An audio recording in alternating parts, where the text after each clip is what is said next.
Tell us a little bit about yourself. How did you get involved with the future community? Well, I am the future.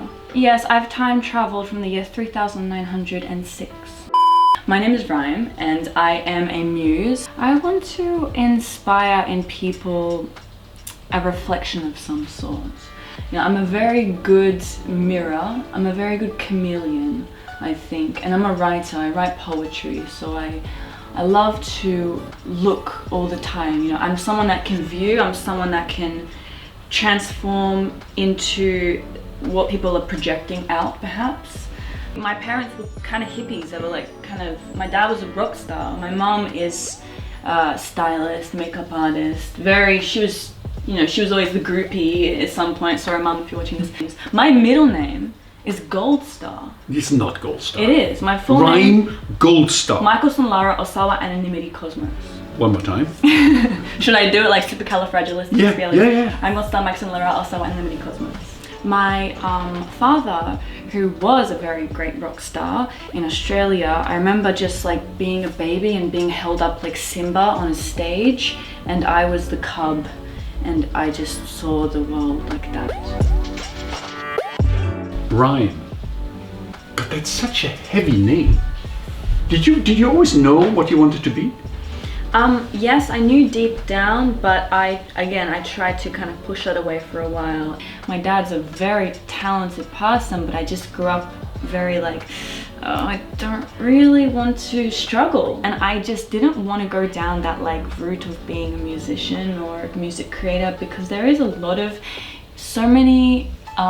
it's a lot of sad stories. During school, I didn't actually pass school. I was getting B- in English. I only just graduated. I wagged so much school. I was figure skating. When I stepped onto the ice, I was like, oh, I was definitely a Russian Olympic figure skater in a past life. That was me going into performing young, but not really knowing what is figure skating. What is dance? It's moving your body to music, and it's how to please the judges and pull off the tricks. And I really I started late, 11 years old, and that's why I had to work really so late, much. yes. Because I paid for my skating myself, because my parents didn't want to, and they didn't want to even like take me to practice. So I really worked. That's how I learned discipline. My coach was Russian. I really have a lot to say thank you for who I am now. Even my stage presence, my writing, all comes back to figure skating. When I moved to Sydney at 18, I quit skating, couldn't afford it, moved to Sydney, and I started working in event management. And then 2 years after that, I got headhunted and worked at a very, I'm not going to say the name, but a very big insurance company. Now this ties very into my music now, because I learned a lot of dirty secrets about insurance industry, and I realized what a fucking scam it was. Systematic, vicious insurance system, abuse the victim. How did you end up in Japan? Yeah, we lived in China first country, then Indonesia, then Japan. Right. But I wasn't meant to live in Japan. When I got here, just too many things happened. Really, too many things happened, both spiritually and also by my career. You know, a month after like living here, a few weeks, I got booked for Dior to perform here. Right. I was having all these job hookups and people I was meeting who were saying you need to stay here, but I was meant to go to America. I think Japan has so many great aspects of clues, and that's why it's a very poetic country. They always analyze the weather and the meanings of that, and there's so many details, right? We all know that in this culture, and that's what I try to magnetize myself to. And I meet shamans here, I meet great crazy musicians here, writers, I meet all sorts of people here that have inspired me to really go, well, look at the detail and the meaning behind. Do you think you can inspire more? What would, is the Japanese, are your peers the audience that you're trying to reach, right? What does it take to inspire them? Being inspired yourself takes to inspire others. I actually see a big change in Japanese society over the past 5 years that I've been living here.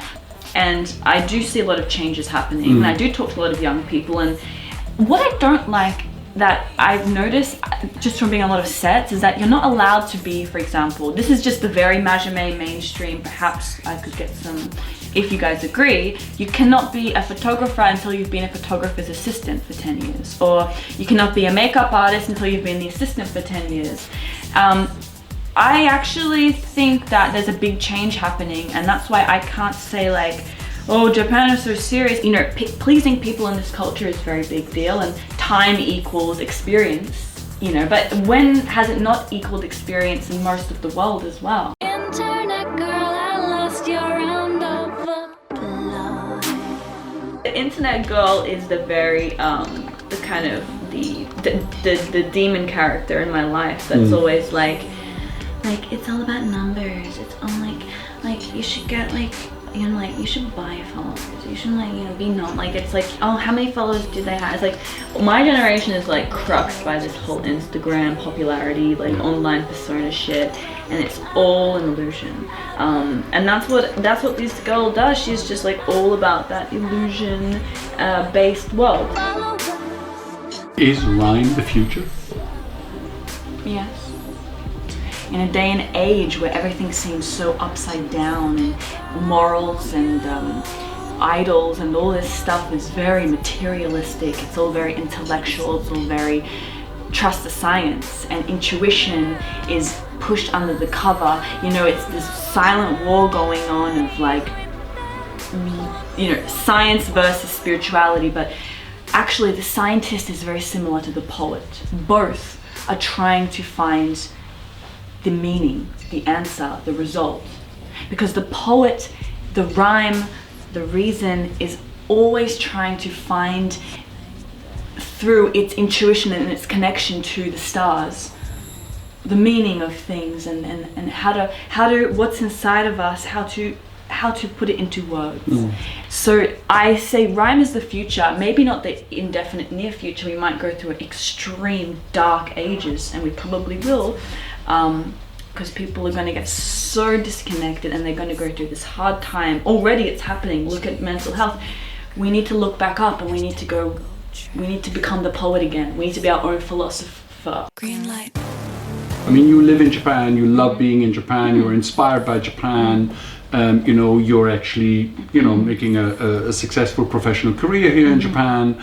You know, if you had 2 minutes with the Prime Minister, right, what would you tell him? And the sort of specific focus is, what would you tell him? What should he do, you know, to make Japan a happier or better place? Put more trust into the people will trust you back. Government works for the people don't work for the government, and that's what's happened in the last 2 years. That's gone terribly wrong, geopolitically, and really endangered humanity, seriously. The second thing is, I would recommend we get actual parking spaces and just let people park where they want. And the third is, can we just be correct about our color wheel here? It is not blue, it is green. If there's a green light, it means go. It is not ao. Ao janai, midori desu. Power to the green. Power to the green. Green light. Red light. Green light.